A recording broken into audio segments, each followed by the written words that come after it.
Hey, what's up, Street Talks? The Eric for the Eric Street Photography blog. Currently here with Cindy Nguyen, aka HAPTIC. If you don't know, she's actually the brainchild behind HAPTIC. So we're starting the HAPTIC Summer Book Club, and it's a chance for us to talk more about photography books, to inspire ourselves. And so one of the things that I want to ask Cindy is, so you did this month-long workshop at LARB, the LA Review of Books, a workshop on publishing. What did you learn about publishing, and why should photographers publish more of their own works? Or why do you publish haptic stuff?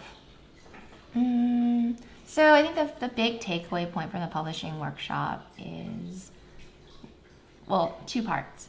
One is there's so much really amazing information, photos, stories out there. The difficult part is, how do you get something that's really good to other people?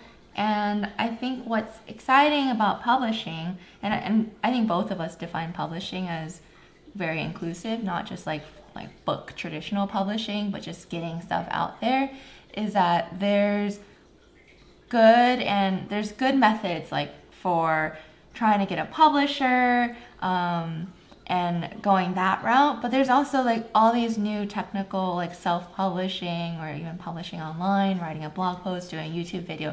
There's so many new techniques and mechanics out there. So actually, how do I say this? It was surprising to me to see that like there were so many methods, but that I feel like not everyone was using all of the different tools. So like one concrete tool that we've been doing at HAPTIC is we basically created a small press, which is called HAPTIC, and really it's kind of a self-publishing approach. I can't believe it. It's pretty much been almost 3 years now. 3 years? And buy books we've made, this isn't all of them. These are our print books. We've also done digital books, but like it all started with this little guy 3 years ago, if you guys remember. What is that?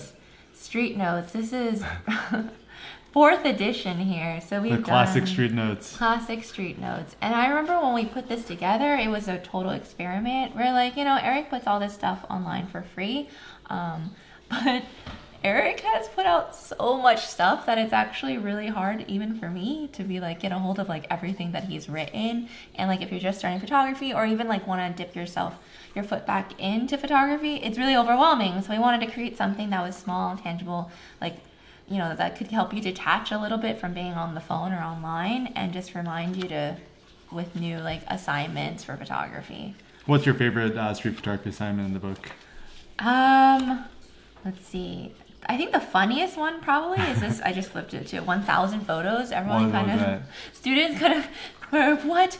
Basically the assignment is to take 1,000 photos. In a day? In a day, yes. And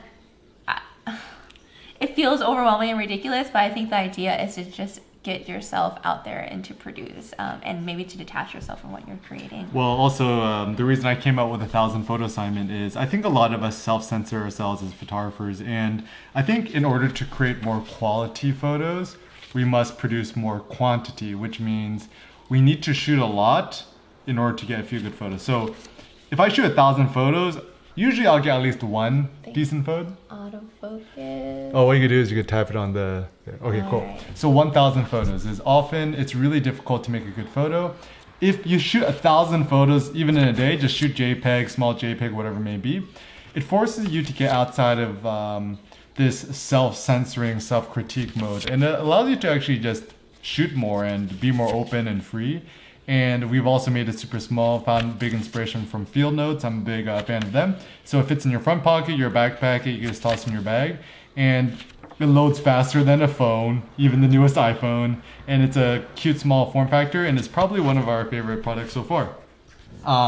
Also, Cindy, I just gave a talk at Google on being creative every day. Mm-hmm. So I think it's actually a book. It's probably one of our most underrated books. Can you tell us about why you... what's the creative idea behind Creative Every Day and why you made it? Because this is essentially more of your brainchild than mine. So Creative Every Day was one of these. I think we were becoming more and more like little children, being like, what is genre? What is, like, I think it just we wanted to make a thing of which invited everyone to come play with us. Like, come play with us with different genres. So from photography to drawing to writing, and to kind of be genre-less and just to be open to the notion of creating. Eric got me into this notion of eternal return. What's the eternal return? You want to explain? You can explain. So the eternal return is very interesting as a notion. The basic notion is this. It's like Groundhog Day. You know that movie Groundhog Day? You wake up and every single day your life is the same, just on repeat forever. So the basic notion is, if your 24-hour day were put on loop forever, would this be your greatest heaven or your worst hell? Which means, how can you make each day, each 24 hours of your day, maximally creative, maximally happy, maximally productive in a meaningful way? And our basic notion is this. Use whatever tools, whether it be your phone, your book, Creative Every Day, Photoshop, Illustrator, to make creative artworks all day, every day. So we believe in this idea of all-day creativity. And one of the taglines is make, learn, play. Why did you choose those three adjectives, Cindy? Make, learn, play? Make, learn, play. I mean, for me, I think being creative isn't really an adjective. Like, it's not like, oh, that person's creative or not. Creative is about these three things. It's about making, it's about learning, and it's about playing. And actually, the honest story underlying this book project is that both me and Annette Kim, Eric's sister, an amazing talented designer who basically hand drew all of this and has illustrated and created a lot of our graphics, we talked about kind of the empowering ways in which being creative and making things essentially is life affirming. A lot of times, like, to create something is actually an act of bravery, and we are confronting essentially like our inner critics or fears of what other people might think of us and what we do. And we wanted to create something that was playful, that encouraged us to kind of confront that fear by just having fun with whatever it is we're doing. I think one of the things that a lot of people know is they don't know that you're Haptic, you're the brainchild, like you're the freaking Adobe InDesign wizard who does the design, you ship it out to get printed, you handle the distribution. Tell us more about the behind the scenes of Cindy's artistic creative publishing concept. Like how do you even come up with a book idea, a book project, and also like if other photographers wanted to pitch their own book projects to other publishers, what kind of tips or advice would you give them? Okay, well, our books kind of falls into two main categories, like non-fiction educational books, like Street Hunt, Film Notes, Street Notes, and Creative Every Day. And then our more kind of artistic or experimental fiction type stuff, like Suits, my first photography book, and Masters is kind of a fun crossover because it's both like educational and artistic. Like even like doing the layout and design was very intentional, from paper selection to color. Actually, this is my favorite spread. I was just telling Eric, like I think this is one of the most beautiful photos Why do you like that ever spread? Shot. Why do you think it is that way? I mean, okay, just the light on this person, his hands, and then this cherry on top. The face, I don't know if you can see it there. If you pick up a copy of Masters, you can see it a little bit closer. So behind the scenes, I don't even know where to start. I don't even know where to start. Well, first of all, your dream was to create a box company, a shipping company, to just ship stuff in boxes. Like a lot of people don't say their dream is to create a box company. What is that? It's true. This is all a front for me to buy boxes and figure out how to package things. It kind of is true because for me, I think I've mentioned this before, but I grew up spending a lot of time by myself and just kind of like eagerly awaiting the mailman, like bringing mainly ads and spam. But then who knows, the idea that something physical, tangible could come in an envelope and I would have no idea what's inside, and it can be coming from so far away from all these places unknown. And for me, I loved that feeling of opening something up, and especially if it was something that was really meaningful to me, or a tool or a book that I was eager to use. I wanted to basically create something to share that excitement and joy. So I think books are a similar way, is a similar feeling, is that, especially if they're educational, is that like when you purchase and receive a copy of like Street Hunt, you're receiving a piece of like Eric and me and Anna who helped design this, but you're also receiving a tool of which will help like encourage you to like go out and do things. And it's what you do with the books, I think, that's the most exciting part. Oh, speaking of which, Cindy, so a lot of people are like bibliophiles. They're really into books. Like the book is something sacred. What is your personal philosophy about books? I mean, I have two approaches. One is I think books are overrated. But the other side is I think like I don't think books are necessarily sacred per se, but I think there is something artistic about the creation of it. And I think books should be used. Like I think if you buy a book, like it's the author and their idea trying to communicate and share something so great that they just had to put it into words, and like doing all the publishing work is a lot of work. So that person must have really, really believed in their message so much to put it out there. Sorry, we got interrupted by a notification. So Cindy, is there some question you have for me? Because you're the publisher and yeah. I'm kind of the marketing monkey / Eric's just saying that I have to say, I mean, I handle logistics and vision for the book projects and actually the making and designing of the book. But it's your philosophy that actually helps to get the thing made. Like you're the one who encourages me to like release something. Because I'm a perfectionist.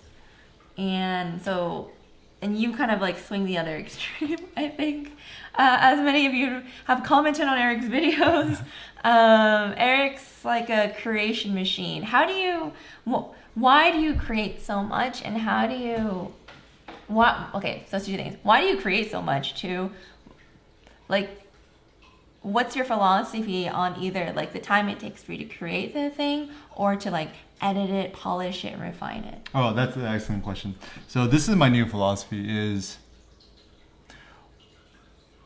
the notion of live streaming video games and stuff is a thing, right? Like you're a streamer, right? You stream yourself playing video games.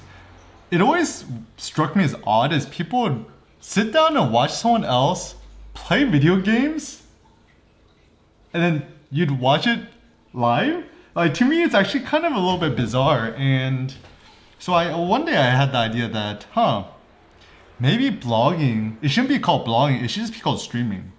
Is that I almost treat myself like a streamer, except the difference is I'm not streaming video games, I'm streaming thoughts, ideas, and I believe now that I'm constantly in a state of becoming, my ideas are constantly in a state of flux. So I don't actually want any of my blog posts to be eternal or good or immutable or unchangeable, but rather each new blog post I make is a more distilled, refined, modern version of my ideas. So actually, in that sense,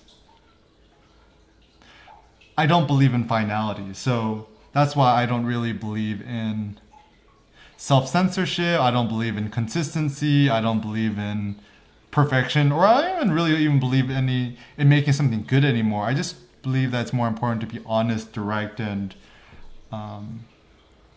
to be, I guess, current.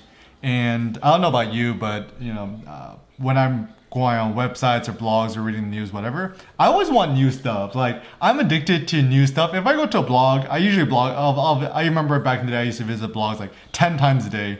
If there's not something new, I'm gonna get bored. But I love that you can go to my blog several times a day, and there's always gonna be something new, whether you find it interesting or not. And so I'm kind of creating as if I was my ideal audience, and I think I'm kind of a weird special case. But my hope and ambition is to just encourage other people to censor themselves less, to share more, and to make more. Is that your last question for me? I'm sorry. I was listening listening to what you were saying, I forgot that I'm supposed to queue up another question. Oh no, it's okay. I'm new to so this interview. I'll do a transition. So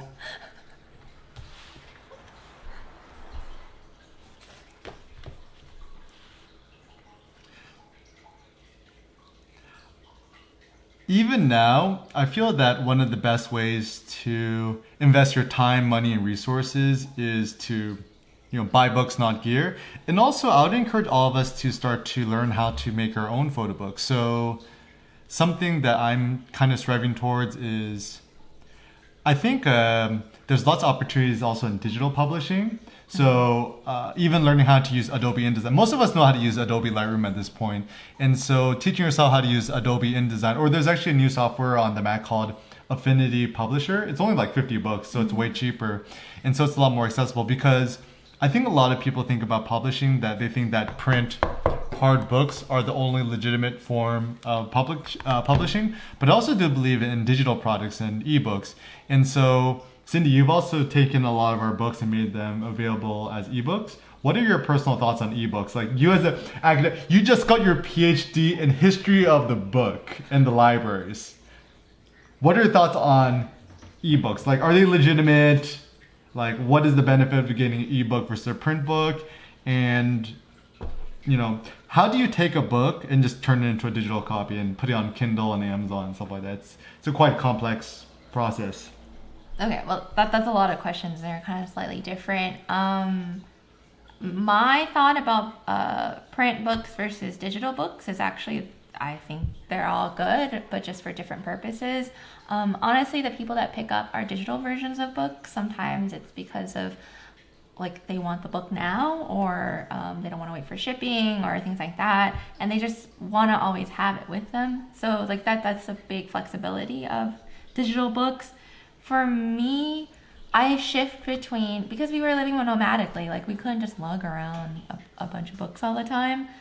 But I would still so appreciate being able to go to a library or a bookstore or even a cafe and tangibly be able to touch and flip through something. It's such a different haptic material experience to be able to hold something in your hand and just essentially be single tasking and looking at one thing instead of my 20,000 tabs that I have open right now. Wait, so Cindy, why is it called Haptic?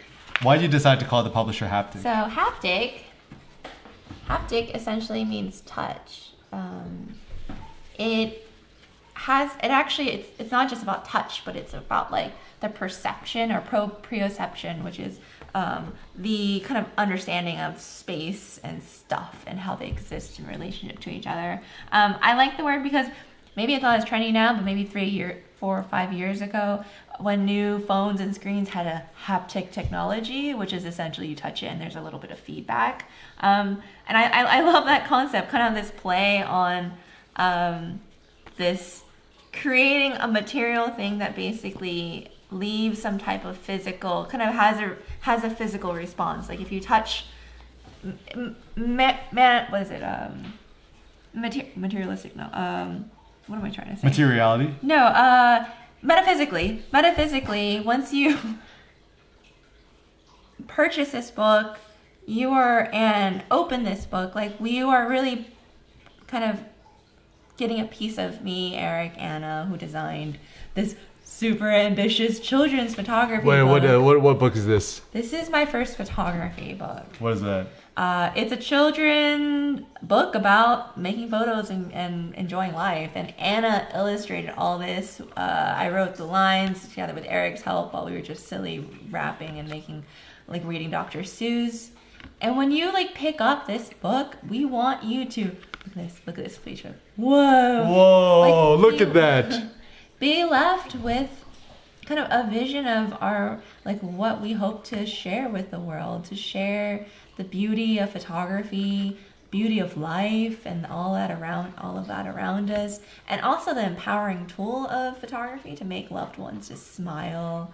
So we that's the idea behind Haptic, is we want to make stuff, whether it be digital material, whatnot, that actually leaves a mark on you. So let's say you go to hapticindustries.com or you go to Eric Kim's blog and click shop. There's a lot of books. let's say I never bought a haptic book, where do I get like what should I buy? Like where do I get started? Should I just buy it all, or should I choose one at a time? Is there like a certain flow? Because sometimes I see lots of books and I get overwhelmed. I'm like, I don't know where to start. Well, there is a summer flash sale right now, so it is a good time to pick up books, especially Creative Every Day. Creative Every Day, okay. Where do you start? Honestly, it depends what you. This might be fun. What order did you publish each book chronologically? Okay. Well, a few are missing because we're actually doing an updated edition. But I went Street Notes was first, and then we made Photo Journal, which is getting updated. And then Film Notes, and then I think we went Masters. So a lot of this was published while we were in Vietnam. Then we did Masters. And where's it printed? It's printed locally down the street from in California. And then we flew to Kyoto, flew Anna and my sister Jennifer over there. We made Creative Every Day. You can see, I think there's a picture of us in Kyoto and like over 400 hours of us working on this. And then we made Suits and my first photography book around the same time. I am so utterly proud of Suits. Why do you like Suits? It is honest. Okay, so first of all, I love this size. Like I think for photo books, I like being able to walk around and look at books and be able to hold them. So Anna designed the cover. Like Eric was saying, he was like so into like moving on to the next one and doing all this, like moving and creating and kind of not looking back. But for me, I'm a historian. So I'm kind of constantly always looking back. And for me, looking back is all about gratitude and kind of cherishing or respecting the past. And for me, like Eric's Suits project is phenomenal. I mean, it's thoughtful. It actually has a mission underlying. It's aesthetically variant. It's very, it actually has a statement on capitalism and work and life.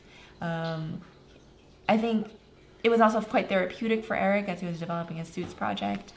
So for me, like creating this was like me just respecting Eric's craft and his work. How did it feel like for you to actually have like your first photo book? Oh, it feels fantastic. Everything ends up dying on the cloud.